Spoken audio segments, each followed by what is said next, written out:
So we've been looking into how we use lists, and now we're going to start thinking a little bit about how we actually use lists in computers. So first of all, I want to introduce you to some of my friends. So I've got a list of my friends over here. So we've got Edgar, and we've got Corinne, Frida, Gary, Alfred, Dennis, and, oh, she doesn't want to come, Bertha. So here are all my friends, and I want to store them inside a computer.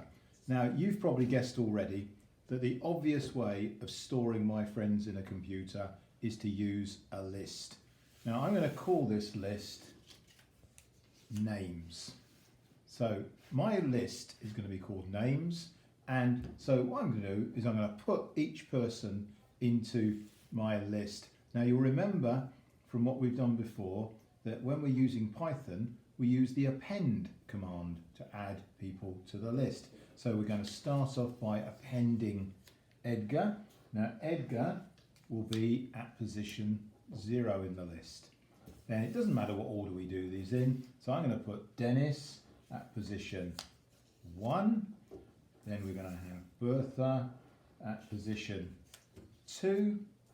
We're going to have Corinne at position 3, and so on, and so on, and so on, until eventually we've populated the entire list by appending the different people at their different positions. Now you remember that we've mentioned this before, that we use an index to show where that particular person is in the list. So, for example, if I refer to names, position 3, index 3, which person am I speaking about?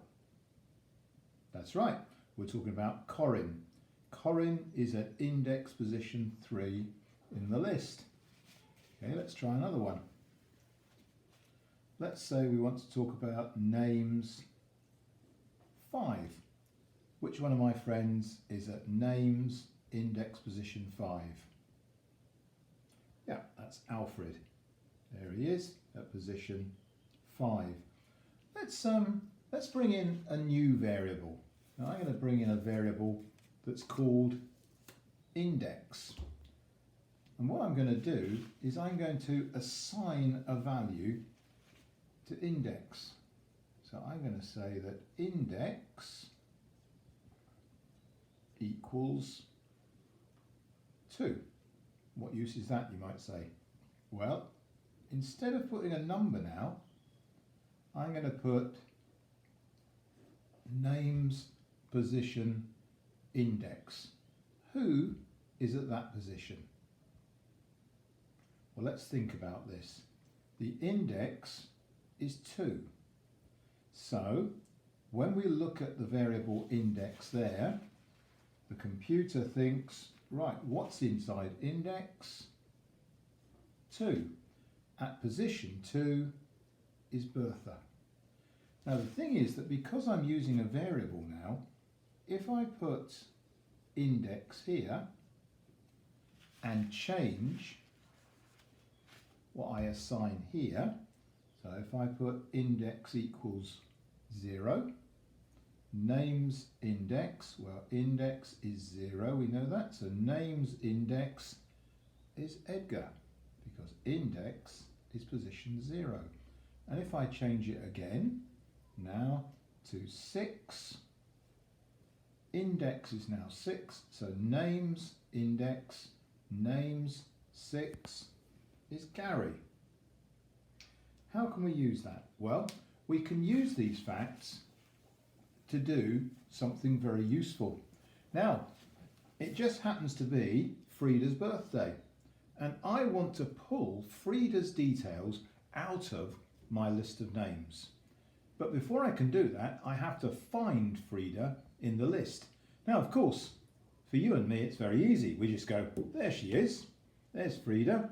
But computers, remember, are very stupid. They can only do very small things. So we need to write an algorithm, a list of rules for how a computer is to find a name in the list.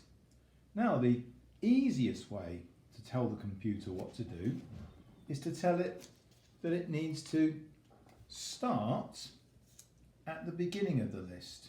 So what we're going to do is we're going to set the index to be 0.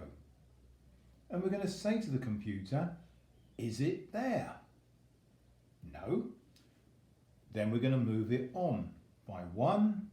Is it there? No. Is it there? No. Is it there? No. Is it there? Yes. So, the computer tries each individual index, one after the other, until it finds the correct index, and then we can look up the information at that point. And this will always work, because if we tell it we're looking for Alfred, say, it'll go no, no, no, no, no, yes, we've found him. So we've got an algorithm that will find whoever we want to all the time. And now what we've got to do is we've got to code that algorithm. So let's think how this is going to work. Well, the first thing we're going to need to do is we're going to need to put all the names inside a list. Remember, lists have square brackets. So I'm going to put them in the same order I've got them here. So Edgar, comma, the next person, Dennis, and so on until I get to the last person. So now we've put all those people in a list. And now we need to start off by telling it where index is. Well, index is going to start at 0, isn't it?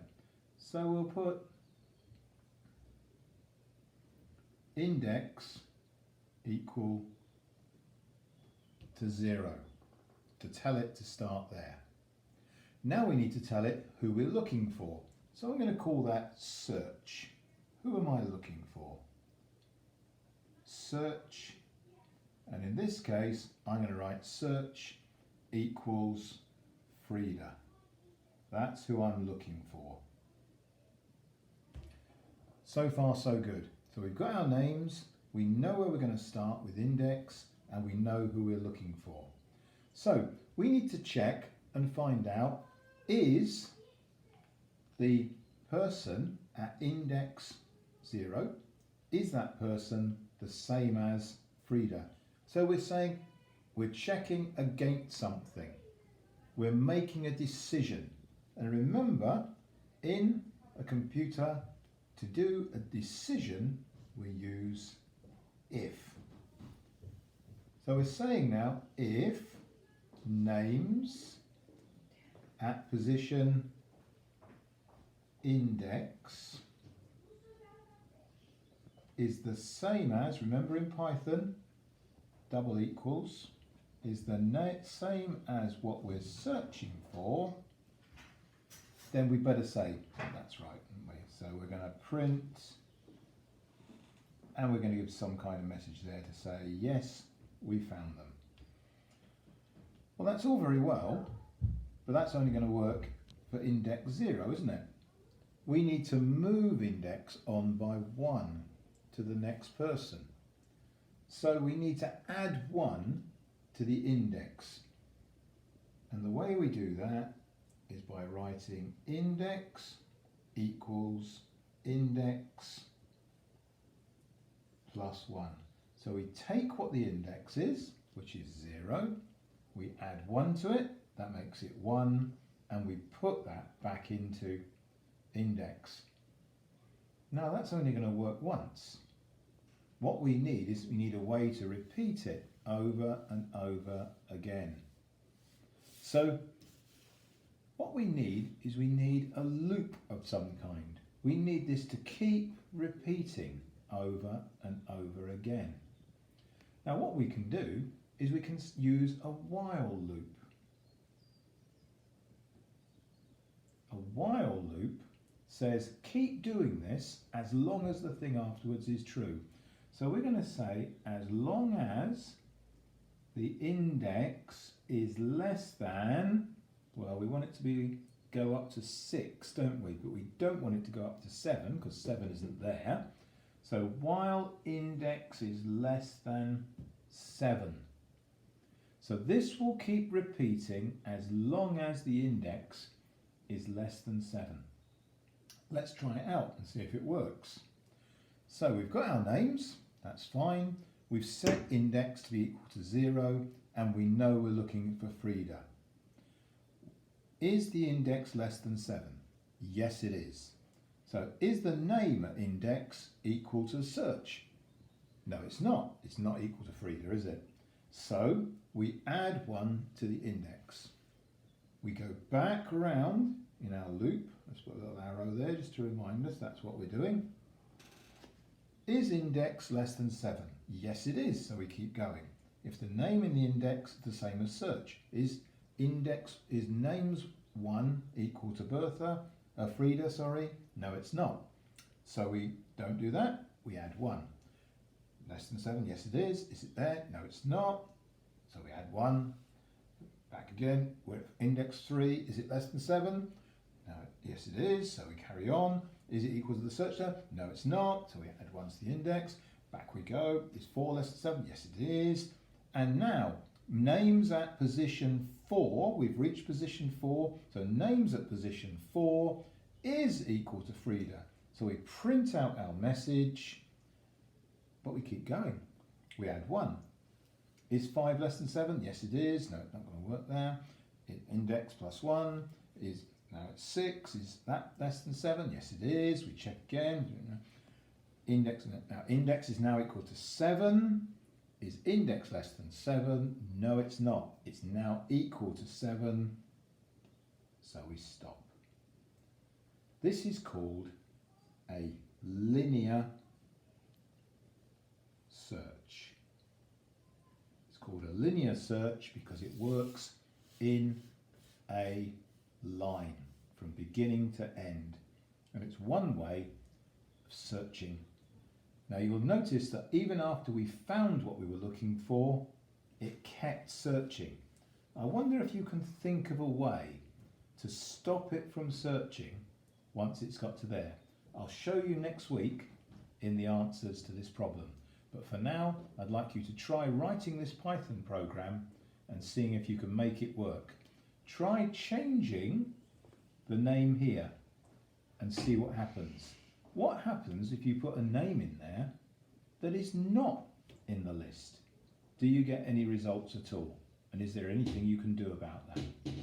Over to you.